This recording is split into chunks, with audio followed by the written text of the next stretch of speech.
Christmas Eve is a special night. And I don't know about some of you guys, maybe some of you kids, but I'm a why asker. I just have to know why. And one of the greatest questions I think may sometimes get overlooked is, why did Jesus have to come? You know, why was he born? Why was he born in a manger? And why did he live the life that he lived and do the ministry that he did? And I think that story starts back in the beginning when God created the earth and he brought forth light from darkness. And in that creation, he created humankind, men and women, people. And at the end, when he said in verse 1 of Genesis, or in verse 31 of Genesis chapter 1, he saw all of it and he said that it was very good. It was a perfect world where the light shined, and God's creation, the people that he had made in his likeness, they lived in that light.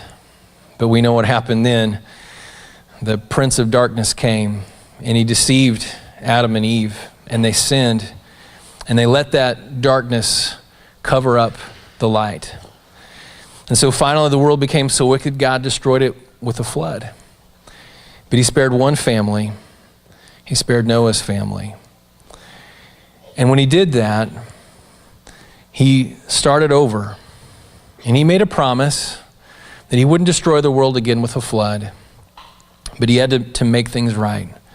He had to rid the world of sin and of darkness. And so that light shone again through Noah and through his sons and their families.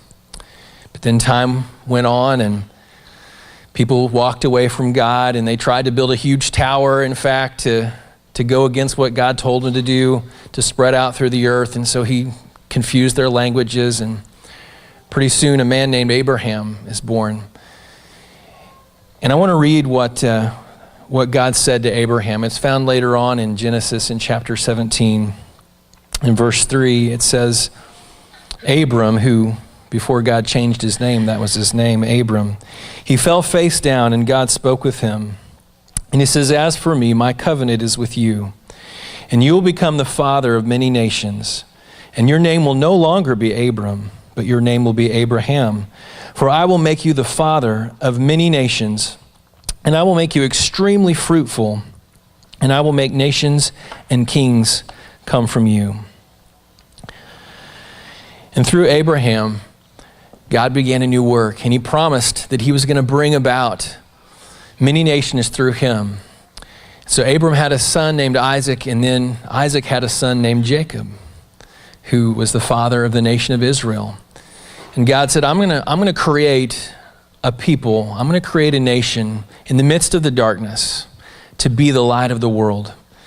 And they will be my people, and I will be their God. And so for a long time, God raised up kings, and he made Israel a powerful nation. And they prospered, and they went from wandering in the wilderness with just a tabernacle, which is just kind of a fancy tent to worship God in. Nothing quite so wonderful as this beautiful facility that we're worshiping in tonight, to worshiping in a great temple, to where we would all be amazed to see such a structure. And God brought great riches and great leadership and prosperity, and he led the people of Israel to conquer all of the nations around them. And at first they were faithful. But then something happened. And I'll bet even if you're here tonight and you didn't grow up in church and you don't really know anything about God or the Bible, you kind of know where this is going. They turned away from him. They began to look at some of the other nations even farther out away from them, and they began to see that they worshiped other gods. They began to see that they created temples filled with prostitutes and did all kinds of evil things. And there were some certain things that God even said, you know, there are certain things that I really hate. I hate it when you worship Baal. I hate it when you build, they called them Asherah poles. They were these big poles. It kind of sounds like building the Tower of Babel. And they would build those to worship other gods, and they turned their back on God. And so the light that shone in the world through the nation of Israel began to grow dim. And one by one, the kings that had once worshiped God and they had worshiped the temple, and the priests that made the sacrifices on the altar for atonement for sin, they began to fall away.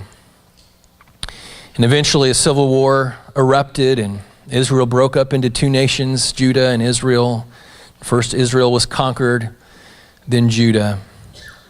And eventually they were all taken away as slaves, and their nation was destroyed. And so finally, through all this that has happened, God said, I'm going to come myself. And the prophet Isaiah, he said this. He made a prophecy. Therefore, the Lord himself will give you a sign, and the virgin will conceive and have a son and name him Emmanuel. And for the next 700 years, as the nation of Israel fell away, and even the remnant that came back later, that began to rebuild, they were far from who God really was, knowing who he was and worshiping him. And the light of the world was born in a humble place where there were animals and manure and smelly things. It wasn't like the clean hospital that most of us were born into, or that our kids were born into. And that happened because he came as the lowest. He came as the poorest, as the most humble. Even though he was the King of Kings and the Lord of Lords, he came so that we might understand that being great came in being the least. And as that little baby was born, a new hope of the light came into the world. And that's why we say, Pastor Scott said it earlier, that Jesus is the light of the world. Because even though we had repeatedly failed to keep the law, and Moses gave us the law with the tablets, with the 10 Commandments, and the nation of Israel, they couldn't keep the law. Jesus came and he lived an amazing and miraculous life.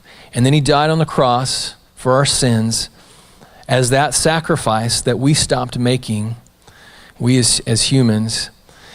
And finally, the problem of sin was done and ended once for all. And the light of the world shone through the darkness, and it pierced the darkness in such a way that not even the prince of darkness could overcome it. And so we're here tonight to worship him, the King of Kings and the Lord of Lords, the light of the world.